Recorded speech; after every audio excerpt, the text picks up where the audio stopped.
Good morning, and welcome back to another series of discussions about topical issues that are happening in our world.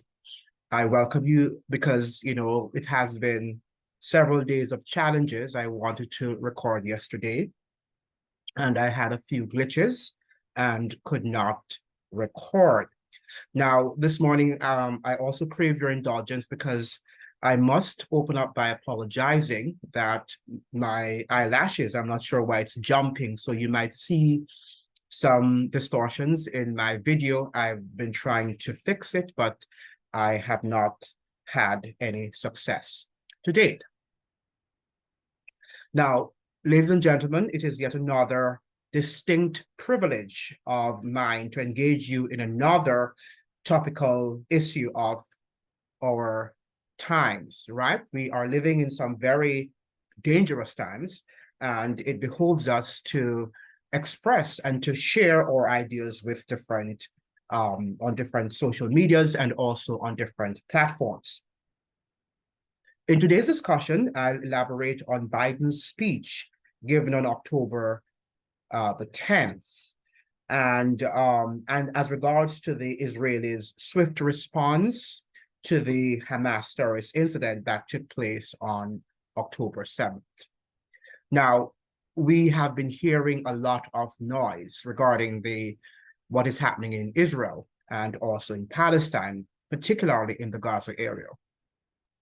Now, it's very, very important that we pay attention to these events because we understand that the evangelicals, for example, the evangelical Christians who think that Israel as a nation will be playing a very important role in end-time events.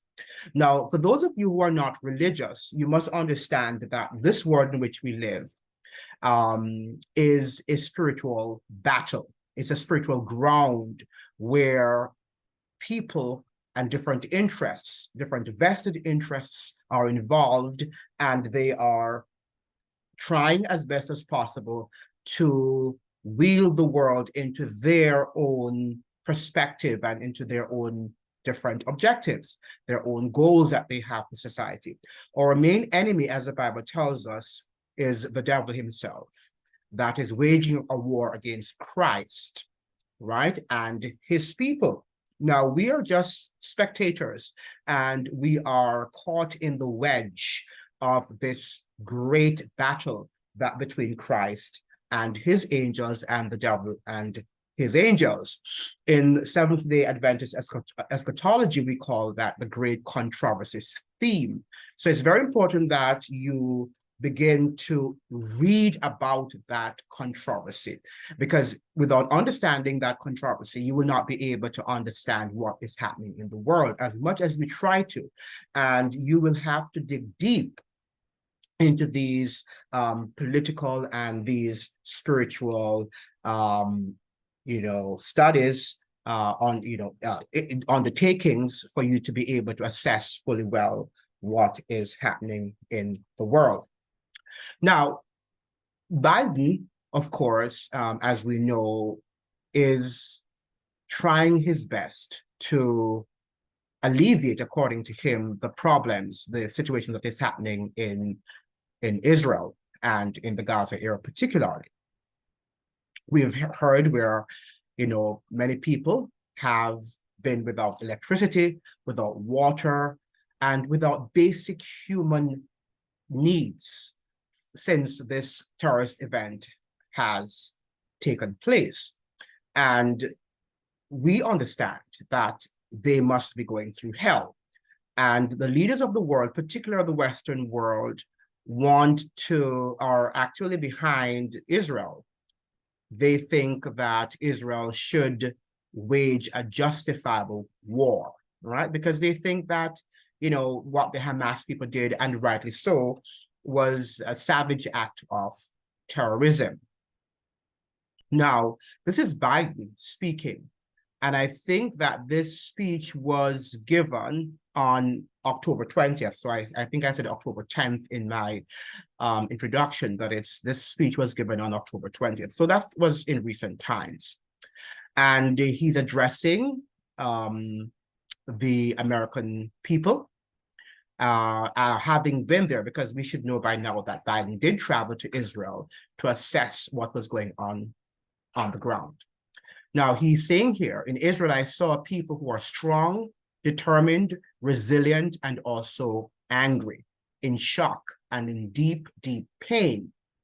Now, one of the first things that jumped out at me was the fact that he's talking about the Jews and the Israelis.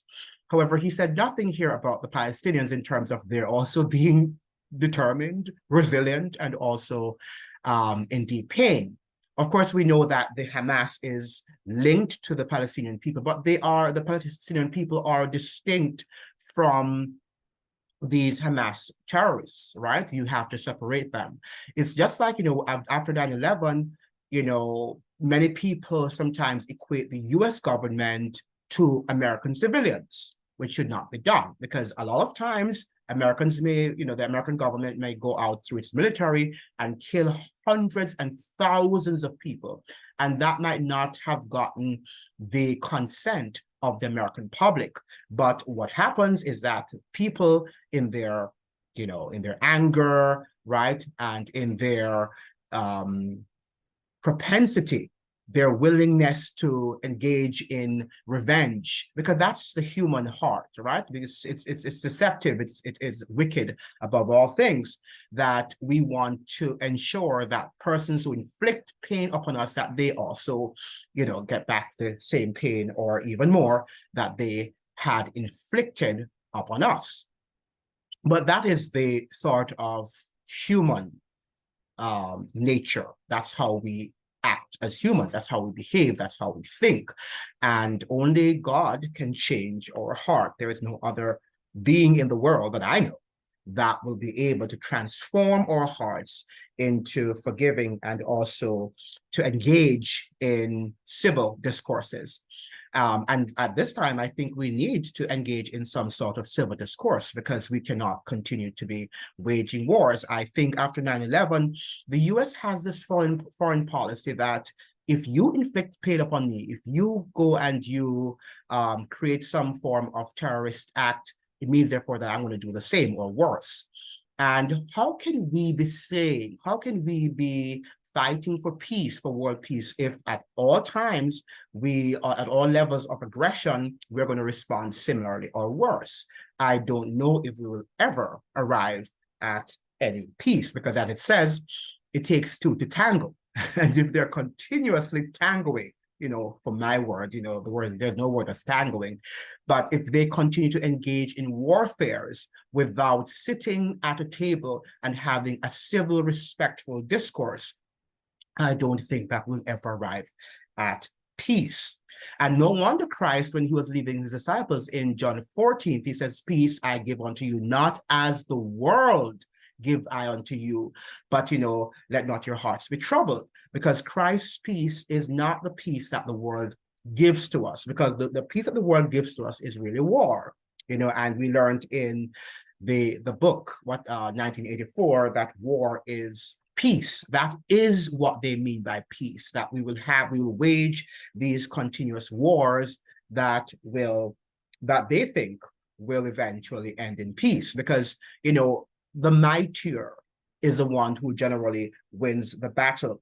And perhaps they're thinking that the weaker one will stop, knowing that the mightier has much more arms and other, and other means of submitting the weaker ones to their way of doing things and to their world perspective. Now, Biden continues to talk here, and he says, like so many other, I am heartbroken by the tragic loss of Palestinian life, including the explosion at a hospital in Gaza, which was not done by the Israelis.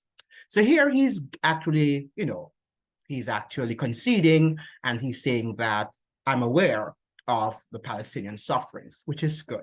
Right? So we can see that the president is expressing some form of sympathy to the suffering and the pain that the Palestinians are enduring. We mourn every innocent life lost. That's very good. We can't ignore the humanity of innocent Palestinians who only want to live in peace and have an opportunity. You know, the assault on Israel echoes nearly 20 months of war, tragedy, and brutality inflicted on the people of Ukraine, people that were very badly hurt since Putin launched his all-out invasion. Now, we're seeing where Biden is merging now the war in the Ukraine with what is happening in Israel.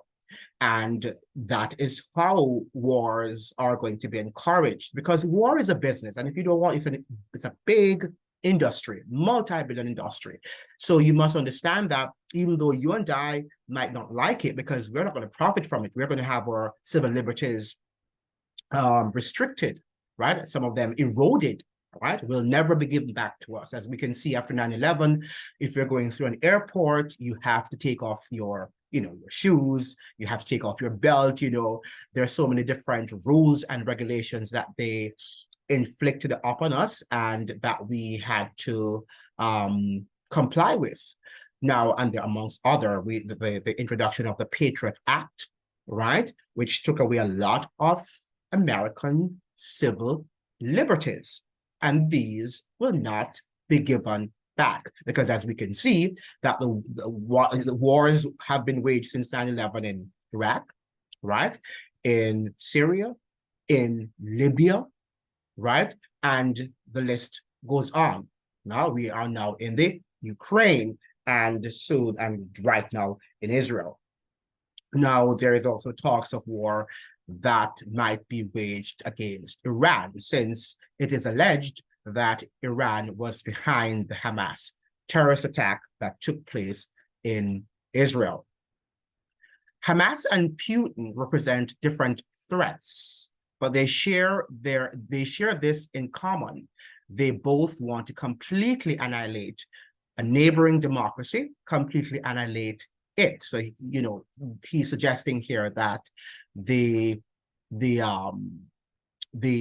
Hamas and Iran are, oh well, not Iran, that's Putin from Russia, are they hate Israel and they want to completely destroy that state.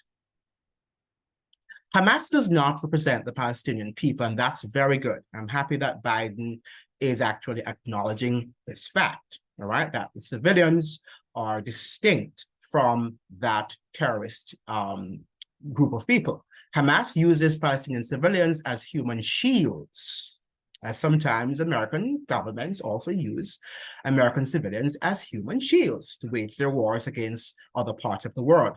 And we have to make these comparisons. Why? Because if we're just reading the speech from a superficial perspective, right, from a superficial standpoint, it looks good. Very wonderful words. But if we bear in mind what is happening in the world and how the US has been very aggressive since World War II, right? Because when they exchanged the batons of power from Great Britain and they decided to be the military power and empire of the world, the police of the world, the US has been aggressive and has deposed many democratically elected governments around the world, and that is a fact. Now, I was reading a book, I can't remember the title of the book, but it suggested that in 1986, or I think 1987, there was a congressional report that the CIA, that's the American secret organization, was responsible for the death of over 6 million, and this was in 1986, 6 million people around the world, right?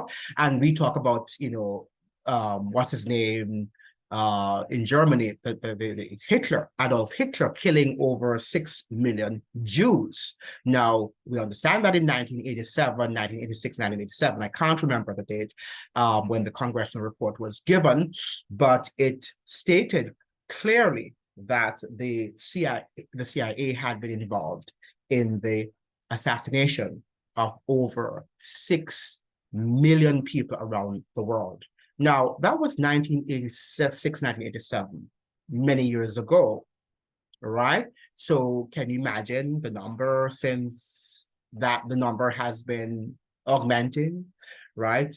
Since 1986, 1987, what number are we now? Maybe millions, if not over a billion people have died at the hands of wars. I mean, is that natural? Should we think that our governments, particularly the Western government, should be involved in so many wars that have resulted in the deaths of so many people, many of whom are innocent? So we understand that wars are not something that is going to give us freedom or is going to be engaged in giving us any form of peace. It cannot be, particularly if we do not know all of the nuances and all of the issues surrounding these wars. And a lot of times our politicians tell us what they want us to hear and what really makes us a little bit more comfortable. People want to be, in the comfort, enjoy the comforts of their homes and their jobs, and they don't want to be worried about what is happening and what the government is doing. They think that the military should be taking care of them. And many Americans and many people in the world think that way. They think that, I don't trust my government, the government will solve the problems that the country is engaged in. However, I must say, and I said that in my previous video, that our governments are not representing our interests, right? The government is there to protect the interests of privately run industries.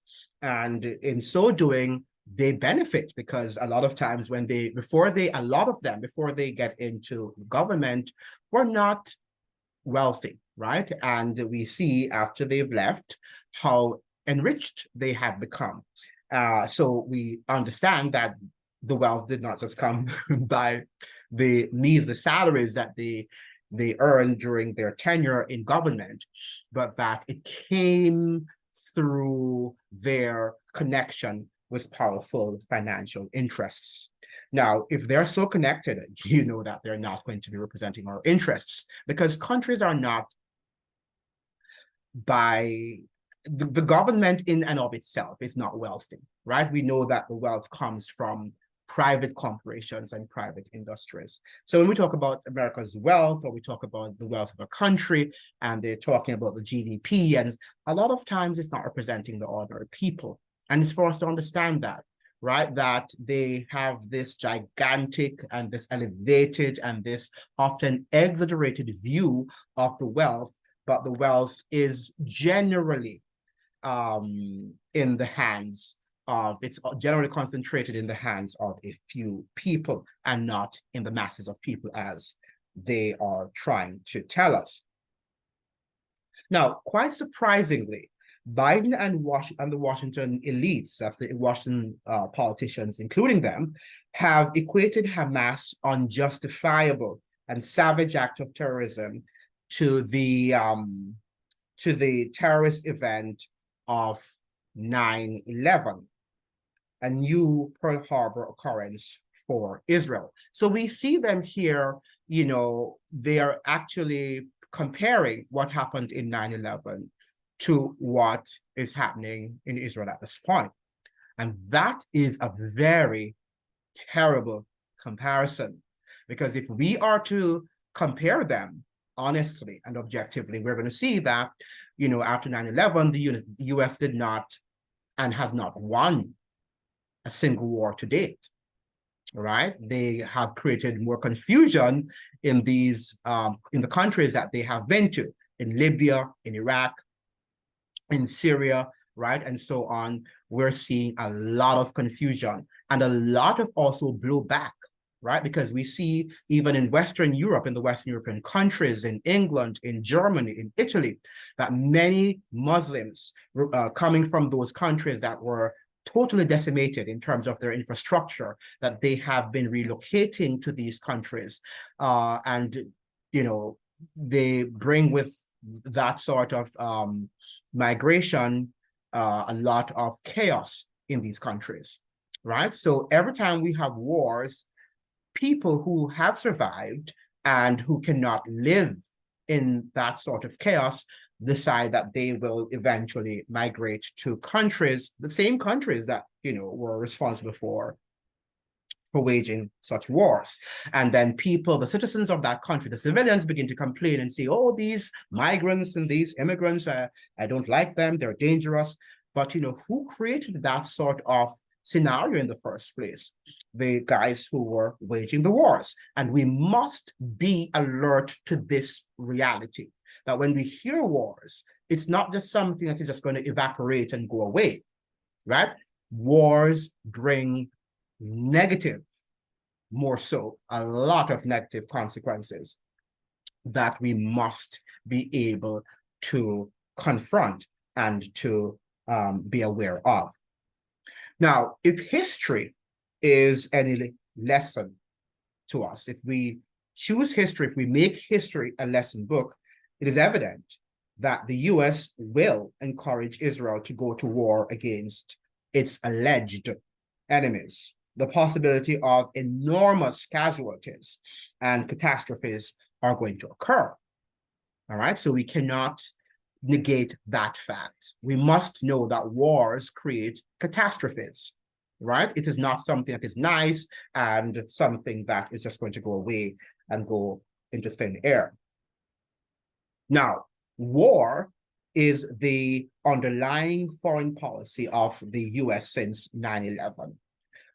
And I would argue that it has been the major foreign policy strategy since World War II, right? If you want your way, then you bully your way into getting what you want, right?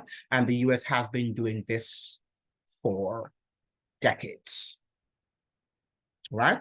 Remember now that the United States is an empire, right? And a lot of its citizens have not yet come to grips with this reality, that the US is an empire just like Rome, Babylon, Medo-Persia, Greece were, right? And eventually empires will die.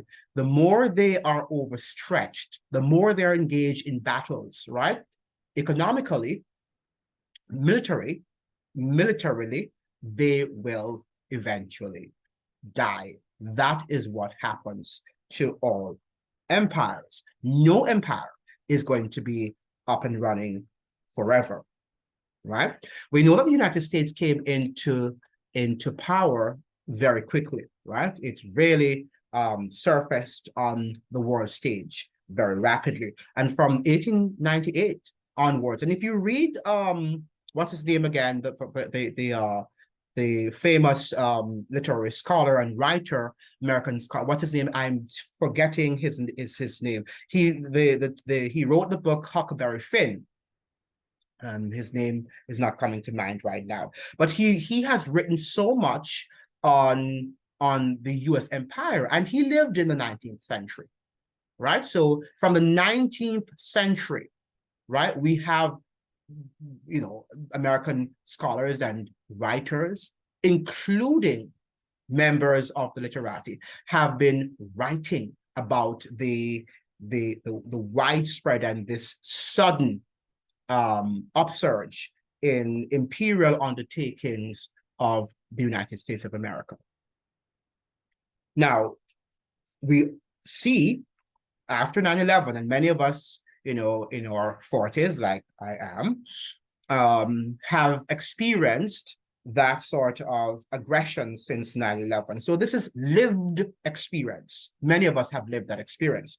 Now, you have a generation that is younger than I am, right, in their 20s and younger, who have grown up to think that war is the ultimate solution to all problems, right?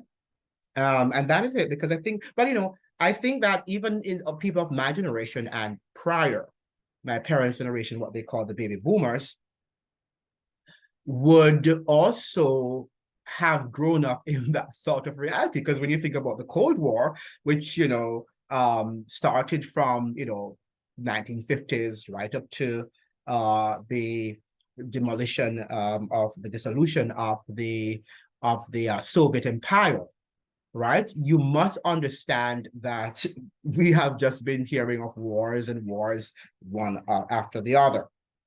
But 9/11, there is an aggression in terms of the erosion of the civil liberties in the countries, in Western societies, in which these wars have been propagated.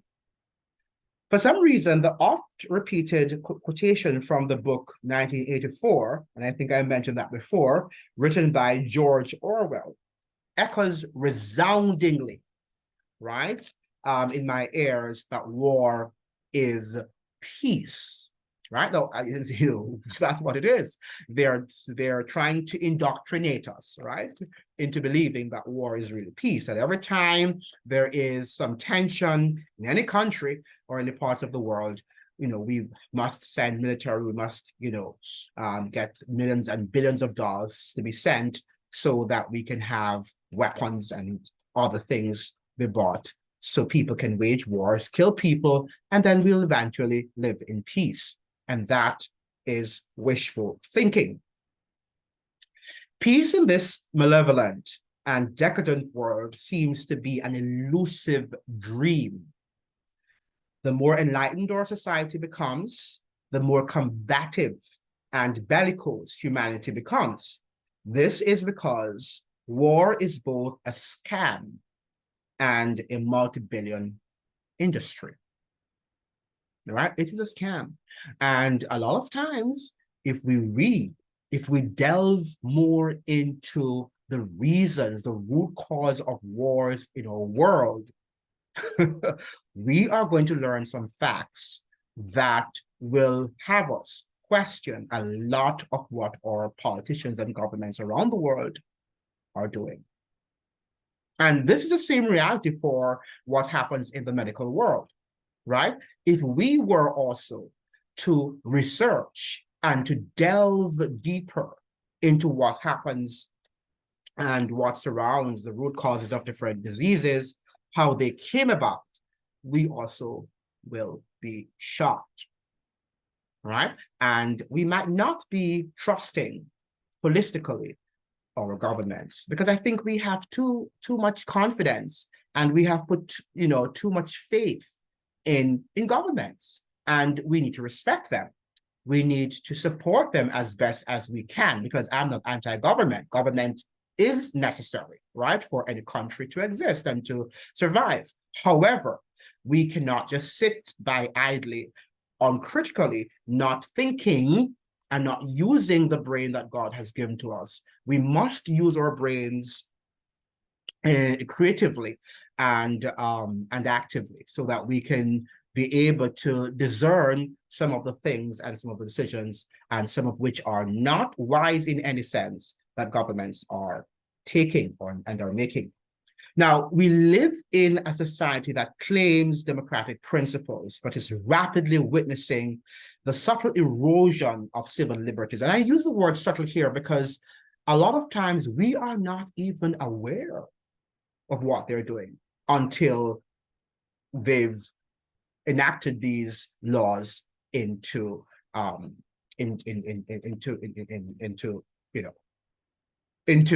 the world. And we're seeing where these laws are no longer just a theory, but we have to abide under these laws. And we can look at what happened after the pandemic. And during the pandemic, we heard that these are the protocols and we should follow these protocols because they are for our good. They are to help us to live, because if not, we're going to die, right? That was the gist of what they told us, that the government cares about the people, and if we follow the protocols that they have suggested, that they have enacted, it means therefore that the human population would not result in a lot of deaths and injuries. Now, we can see after the pandemic that a lot of the censorship that was inflicted upon the population, because they weren't in the the whole objective, with the objective that they were going to protect us from the onslaught of a disease, that they still continue to be a part of our world. These were the sort of censorship that we're seeing now was not the norm before the pandemic.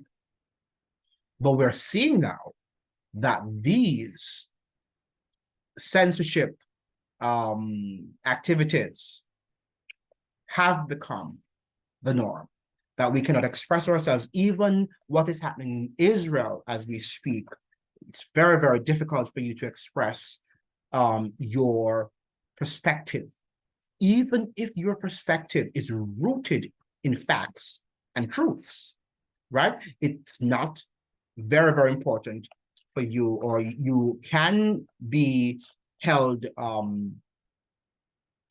you can be punished, right? You can be castigated for expressing an opinion that might not be in the interest of the government, right? And that is called malinformation, by the way. The Department of Defense in the US calls malinformation. They've come up with a new term called malinformation, which mal suggests bad information, maybe information that, well, one would have thought from the word, from the literal meaning of the word, that mal would mean bad information, but it does not mean bad information in the context of the Department of Defense, right? It means that it's information that might be true, but might not serve the interest of the government well. It might not be in the best interest of the government. For example, in many third world countries, we have what you call the IMF, right? And the IMF goes into the country and claims that it is there to allow them to exercise better and more stringent fiscal policies so that they can come out of their debts, right? But in many cases, and many studies have been done about the IMF, the International Monetary Fund, and that they are not there to do that, really. That's what they claim that they're doing, but in many times they are actually exacerbating. They're actually making the situation worse. They're not there to relieve the suffering, the economic sufferings of these countries that they claim that they're doing. In fact, many of these countries, they are enmeshed in higher debts when they are engaged in the IMF economic conditionalities. However, in many times, if you should voice your views that I've just expressed about the IMF to these governments sometimes will do everything to censor your speech, because they will say that you are against the economic progress and that what you're suggesting is disinformation, or what we call misinformation, because that is not true. It is true, however, it's not in the interest of the government to diffuse and to disseminate that information to the public, because then the public will be aware of what the IMF is doing and will wage a war against the government, that sitting government, and that's not in the best interest of the government. So the government tells you that, oh, you know what happens? The IMF used to do that, but they have changed, right? They're now saints, and they were living in the 21st century, and their policies and their economic strategies have changed. But have they really changed? I don't think so.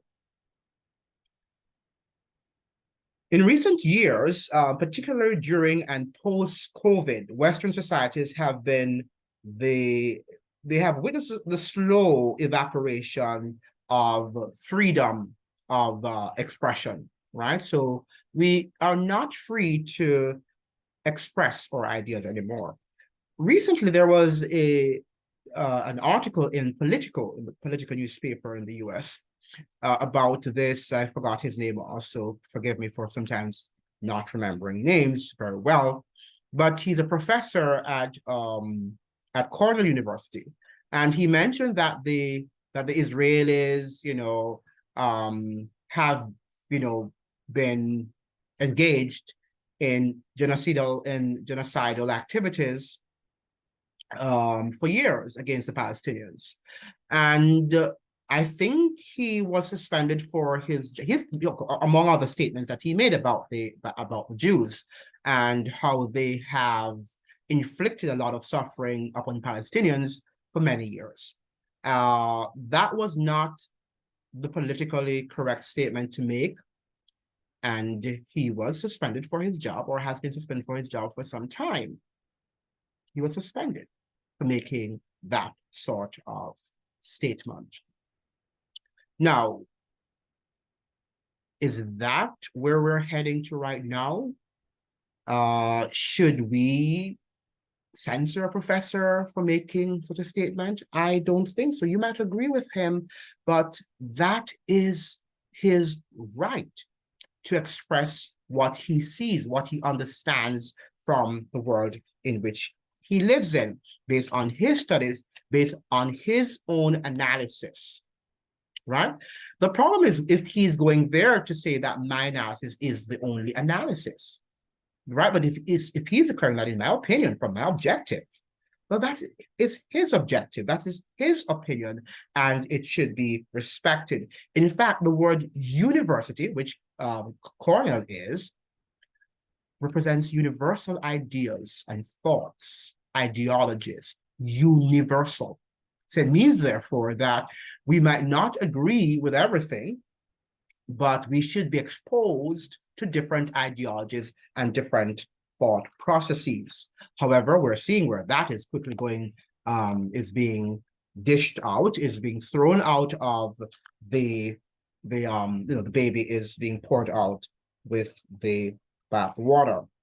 Now, we are no longer permitted to air our views openly, freely, and democratically, and that's very, very sad.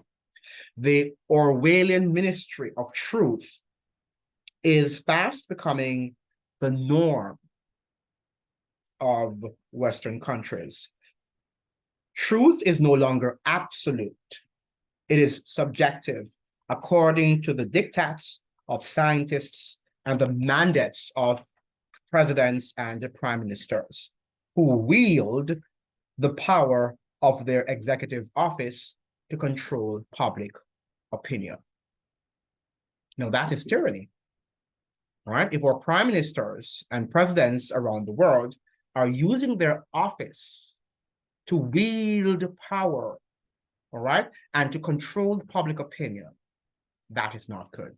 It means, therefore, that we do not have a free press, right? And a free press is very important, right? To any free society, to any democratic society. And it's always interesting to watch people as they say, we live in a democracy. We live in a democracy. What does that mean if it's just democracy in words and not in substance? You can say that you're a Christian, you can profess to be one, but are you really one?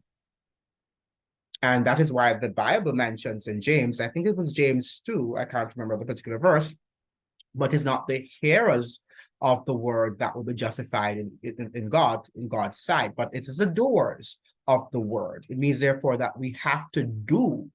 We cannot say, we have to demonstrate the fruits of the Christian religion if we say that we're Christians, because anybody can profess that he's a Christian or she's a Christian, but it's by their fruits that we shall know them.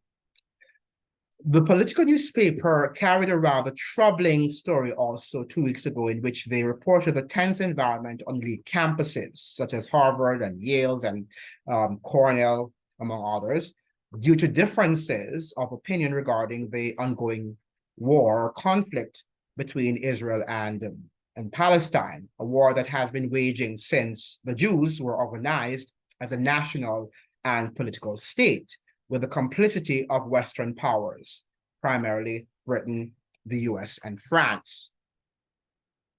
Historically, universities were supposed or were created to be haven of dissent, right? So this is where we would find differences in opinions, right? And they would be what? They would be discussed, right?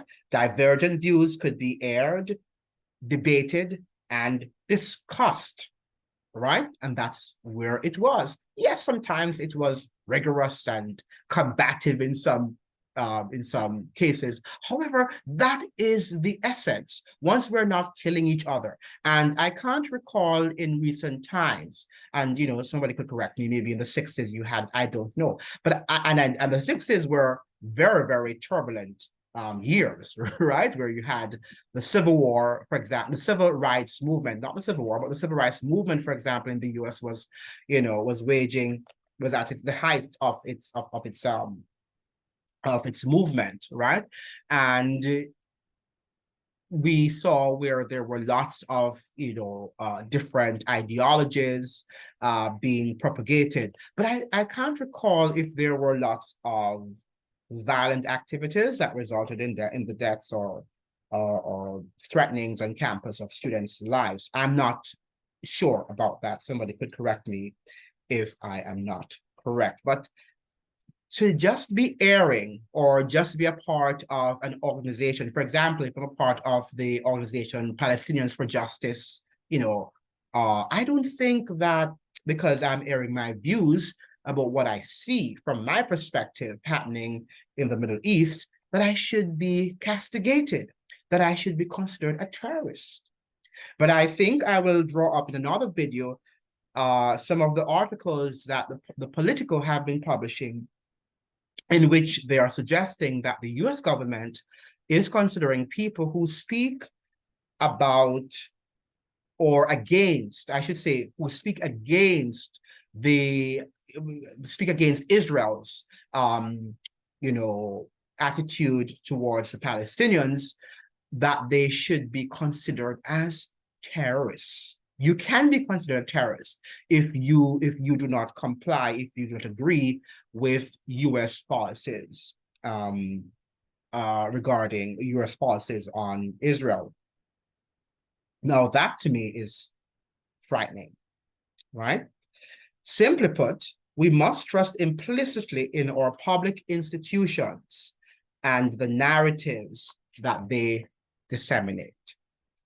Critical thinking is no longer required by a submissive and naive populace. Now, I think I use the word submissive and naive also deliberately, because I think that we're living in a society in which we claim that a lot of people have graduated from universities and they have lots of advanced degrees.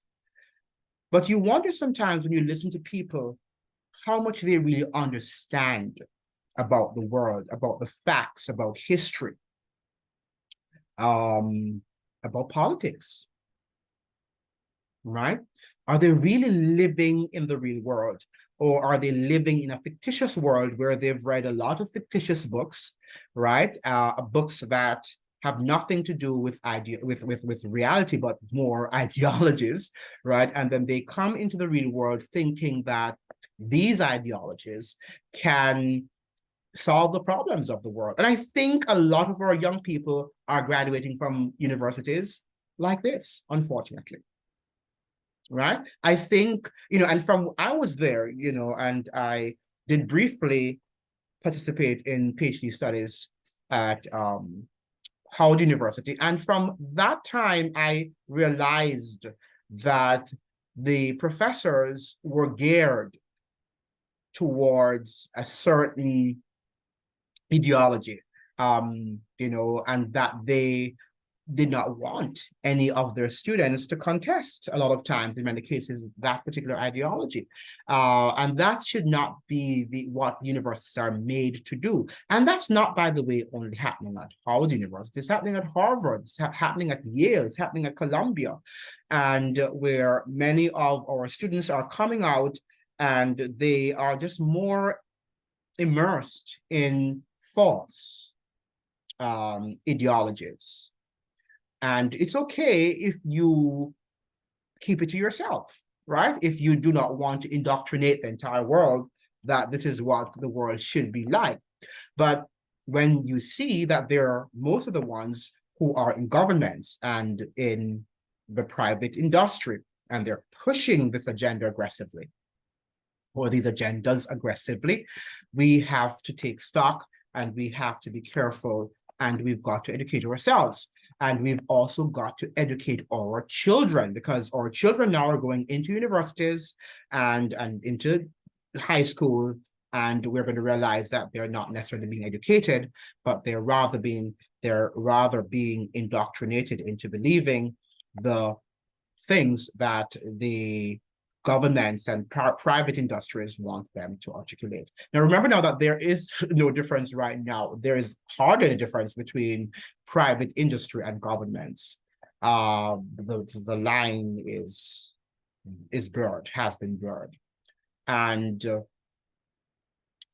what can I say? It's very sad. It is really sad that the governments have been working hand in glove with private industries to control us, right? They want to control us, and they're using a lot of mind control.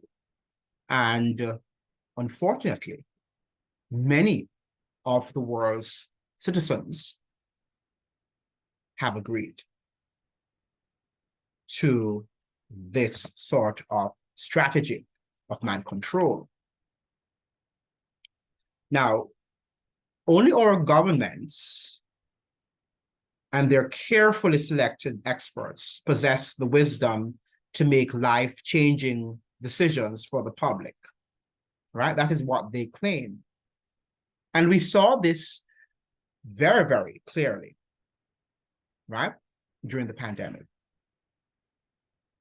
that only the policies, even medical policies, medical protocols that came from the government were justified and were to be used, irrespective of what doctors in their private practices or hospitals might think,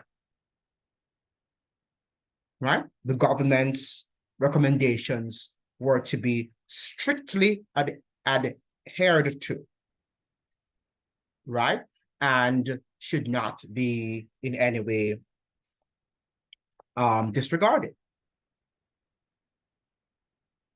And I can tell you that that sort of policy resulted in the deaths of hundreds of people around the world, because it was a war. And if your eyes have not yet been opened up to understanding that, oh, that what happened 3 years ago, 4 years ago now coming, was a war that was waged on the people of the world, which resulted in the subtle erosion of a lot of our civil liberties. If you have not yet grasped that, if you have not yet become aware of that, I am not sure if you are living, if you are, you really have a conscious mind.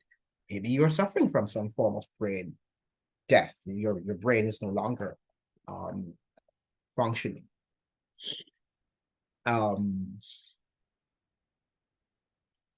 My question to you, are several questions I would like to pose. Is this what democracy is supposed to be? All right, should we be censored if we do not agree with the diktats of our governments? Where are the mass outcries of the people? Are Western societies transforming into a new society? Are we tired of freedom? Do we understand what freedom entails, what it requires? Orlando Patterson, a respected professor at Harvard University and author of the seminal work, and I would encourage everybody to read that book, Freedom in the Making of the West. Freedom in the Making of the West, and that was written by Orlando Patterson, sociologist at Harvard University. He posits the following, and I quote, "Nearly everyone in the Western world worships freedom." Now, this is what Orlando Patterson is saying, All right, and this is what he's saying in his book. And I quote again, nearly everyone in the Western world worships freedom, will declare him or herself willing to die for it. Like all intensely held beliefs, it is assumed to be self-evident that there is no need for explicitness, and I unquote, because we take it for granted. According to Orlando Patterson, it is believed to be self-evident. And I think to some extent it is, if we were living in a perfect world where our politicians did not have ulterior motives and or private industries, I should say. But because we're not living in a perfect world, and because our governments and private industries do have ulterior motives and do have vested interests, which are not the interests of the common person, of the common man or woman, then we ought not to think that freedom is self-evident, right? We ought to understand that we are living in a society that at any given moment can be converted, can be transformed into a totalitarian or tyrannical society. Now, Patterson's work was published in the late 20th century, right, before the new Pearl Harbor terrorist attacks of 9/11. I wonder, as an eminent scholar of the topics of freedom and slavery, if he would consider the gift of freedom as a valued treasure in the 21st century. I'm just wondering, what does he think? He has not been speaking much now about, I think he sometimes does, but you know, Patterson is such a scholar that he tends to give you a lot of the perspectives of what scholarly people are saying. Sometimes I think where he's lacking is that he sometimes does not merge his scholarship with what is happening in the world. I want to see Patterson applying the concepts of slavery and freedom, because he has written a lot about it and he has studied a lot about it. I think, you know, you have to give him his credit because he has read perhaps every book that I can think of. He has, you know, read about on slavery and democracy and freedom. But sometimes, you know, when I'm listening to him, many times, if not all the times, I find that his scholarship is not merged, is not carefully aligned with what is happening in present society. And that is the purpose of an education, people. It's not just to let us know how many books you've read and the analysis or the analyses that you can make of those books. If you cannot apply them to your life, and that perhaps why the Bible is perhaps the best book that has ever been written, because it's written not only to be read and studied, but to be lived. Right? And I think that is what is going to cause many Christians, for example, to be lost. That's why Christ says that many are called, but few are chosen, because we refuse to live the principles outlined in the Bible. But the Bible is not just made, as many scholars, you know, even at universities think that they can just, you know, extrapolate on the word of God, and they're scholars, but it is supposed to be lived.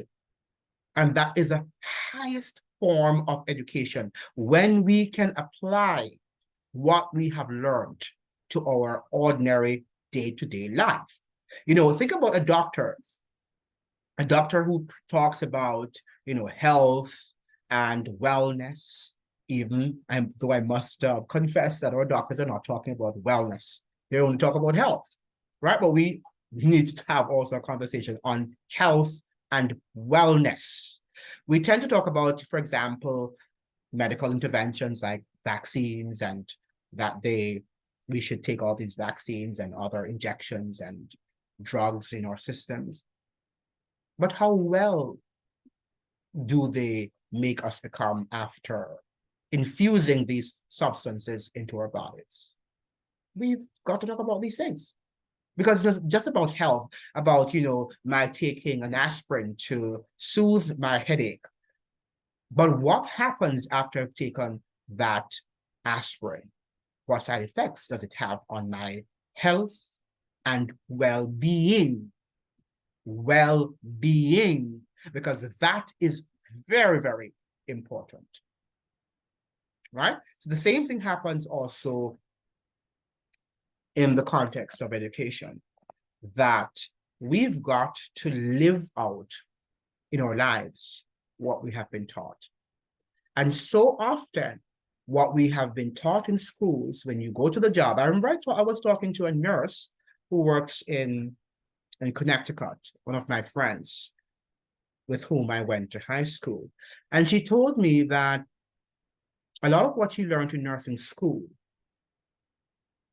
cannot be applied to her job. She's not applying any of these principles.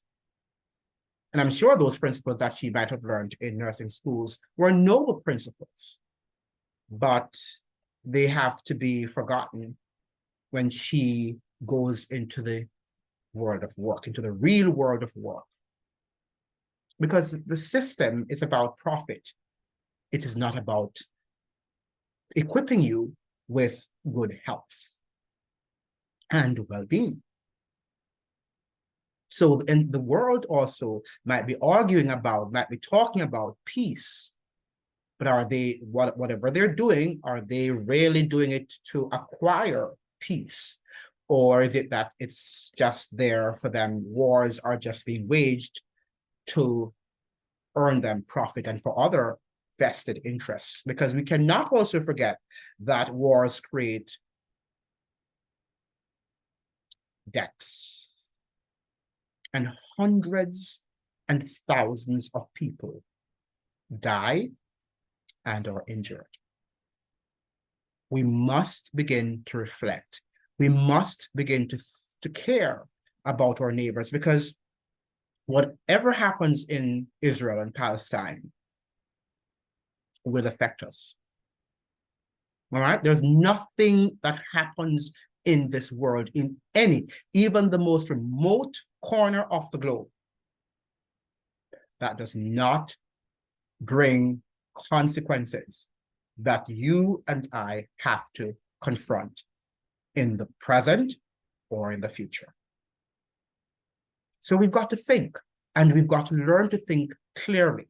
We've got to stop relying on the mainstream media for our news, and we've got to dig a little bit deeper into understanding the world in which we live in.